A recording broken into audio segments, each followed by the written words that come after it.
welcome to Megan's Place Conversations on Healing. I'm your host, Megan, and today we will be going into a conversation about resilience and overcoming challenges with our guest, Pastor Sean. We're so happy to have you here, Pastor Sean. Do you want to introduce yourself a little bit and share with us a little bit about you? I grew up in the Bay Area. I left for 20 years. I came back and started at a church in the Saratoga area 6 weeks before COVID. And What so timing? it's been an interesting journey. Yeah. But love what I do, and God's really shown up a lot over the last 6.5 years. Oh, thank you for sharing about that. I'm sure starting as a pastor at a church right before COVID led to a fair share of challenges, which kind of leads me into my first question that I wanted to ask you, which is about resilience. I know you've shared with me that resilience has played a really important role throughout both your life and your ministry. And so I'm curious about what your personal journey with resilience has looked like and how your understanding of resilience has evolved over time. I'd say in the last decade, there have been several losses that I've experienced and have walked through some pretty deep grief and have come out on the other side really in some amazing ways. And so one of those losses was the loss of an amazing job that I had for years. And losing that job really sent me into a place where I was questioning God, questioning my faith, questioning why I went into ministry in the first place, Yeah. and all of that. And it was really an unfortunate and unjust losing of the job. And to be able to work through that, I had just a lot of people around me, and the other loss was the loss of my younger brother.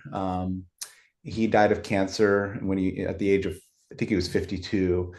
And just walking through that loss, he's the first person in my sort of immediate family and friendship group that has passed away. I've been around a lot of death as a pastor, but first person in my family. And so Right. just walk through that was a lot. And then the loss of my marriage. I was married for over 30 years, and my spouse decided to walk away from that and walk away from their faith and kind of just say, I'm done with everything. And so my experience in that is that grief and loss are not things that we just get over. Um, in the world and in the Christian world, especially, there's a lot of kind of helpful advice that people give that's really not all that helpful. And there are some really good things as well. But one of the biggest things that I learned going through it in the middle of it is that I wasn't going to get over it, but I was going to learn how to carry it. I was going to learn how to Mhm. deal with it. And for that, there was just a ton of people in my life that helped me walk through that. There's some tools that I used along the way. And then there's just been this pattern in my life of looking back and being shocked at how where I am, in terms of the journey that I've been on. The way I say it as a pastor is God continues to show me that he does way more than I can ask or think. If you would have told me that I would be where I am right now 3 years ago, I would have said, you're absolutely crazy. And yet God keeps shocking me and surprising me. I've been able to really move into a place where I am enjoying ministry more than ever.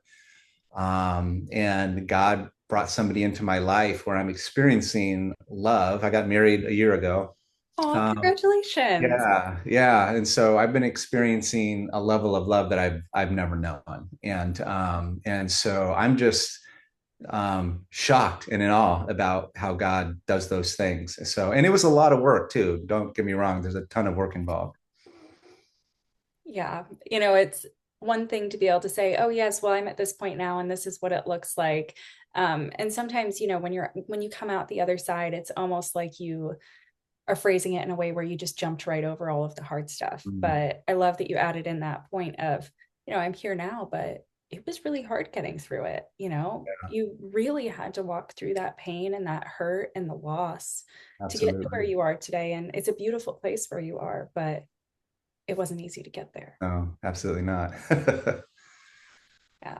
And I'm curious, like as a pastor and a leader, I know that you've likely, this really goes into what you were saying. You've experienced the seasons that have challenged you personally and professionally.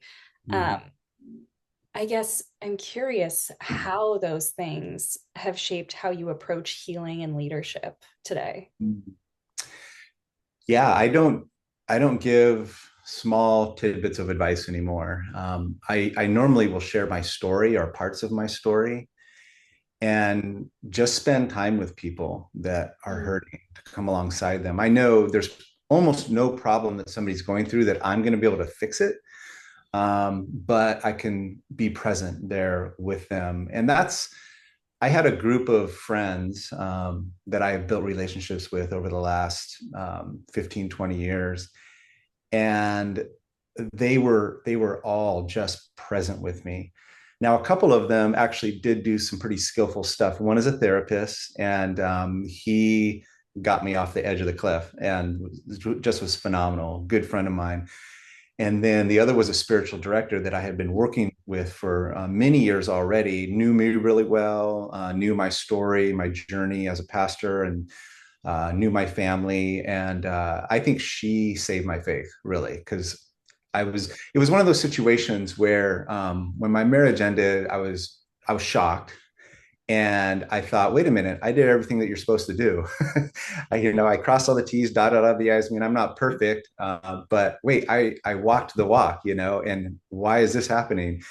So I really had to deal with that between me and God, and I had to get help doing that. And so when I come alongside people, part of what I do is I share my story, especially where I'm at now. I'm able to say, you're going to be shocked one day, I believe. Now, I don't know the future, but I believe that, God will be faithful to you. Um, and then with the loss of my brother, and so I do deal with a lot of death and I do a lot of memorials. I'm with people in the hospital at those last moments sometimes, and it's the eternal perspective. And so I don't try to make it fancy. I just believe that, even though we walk through the valley of the shadow of death, God is with us. We don't have to fear anything. And so less is more sometimes, just to be present with people. And I think, it's one of those things that, well, as a therapist, I can say too that I don't think there's anything more powerful than just being able to sit with someone and be a caring presence while they're going through the hardest time in their lives. Absolutely. Sometimes, especially right after something big happens, all we can do is sit with someone. Sometimes there's no amount of skill in the world that can Yeah. change anything about what's going on. Yeah. Sometimes the biggest skill is just sitting with someone and also sharing too. And it's a little bit different on the therapy side because there's, sometimes sharing about yourself is a little frowned upon in big Yes. doses. Yes. Um, but there's still a lot of power in it. And I found that people do respond well, as long as, the full session doesn't become about me. Absolutely. Absolutely. Yeah. But yeah, and, kind of on that topic of going through difficult seasons, I know that sometimes there's this pressure to be strong and move forward quickly. And Mm. so I'm wondering, like, what you've learned about allowing yourself the space to process difficult experiences while continuing to care for your emotional, mental, and relational well-being. Yeah, that's a hard one too, because when you're going through those deep times, especially with grief, there's very well-meaning people that want you to get over it yesterday. Yes. And there's people that were in my life during all three of these times that they wanted me to move faster than I needed to move or should have been moving. And they also wanted to be the one to help me. It's like they needed me to need them. And so as you're going through these times, it really is important. One of the things I did was I journaled a lot. I did a grief creative writing course for a year. And Ooh. I did an intensive 30-day one, then I did a year long one. And it really just helped me look back to see that I am making progress, regardless of if I have a really bad day or, I hit a wall of sadness or whatever it might be. And so to document that stuff for me was really, really important. And then I got a couple tools. They're not Christian tools, but there's a book called "It's Okay to Not Be Okay," or "It's Okay That You're Not Okay." By Megan Megan Devine. Devine, Devine, yeah. yes, she is phenomenal, and that gave a whole different twist on the grief process and how we, especially in the Western world, especially in American Christianity, even want to approach grief. And it is a journey that's a really, really long one. And I still am carrying my grief from this very beautiful spot that I'm in, but it comes up in different ways.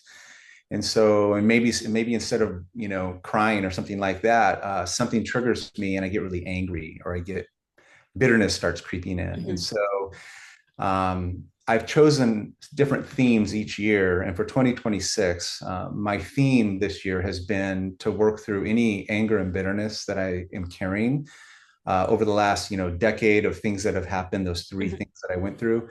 And at first, when I was sitting there, I couldn't even say the words like, I forgive you.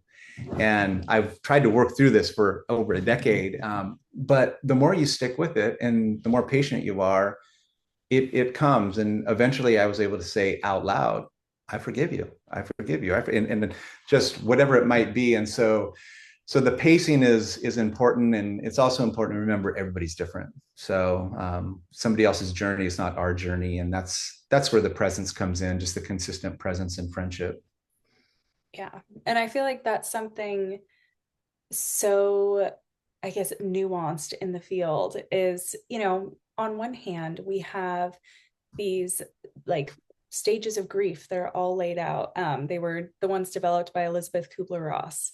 Mm-hmm. I think it was 5 stages, but now it's expanded to 7. And it's kind of said that, everyone goes through those stages. Mm-hmm. But I think too that beyond that, maybe those stages all happen, but I think that they happen at different times for every person. And I also don't think that every person hits every single one of those stages either as they go through it.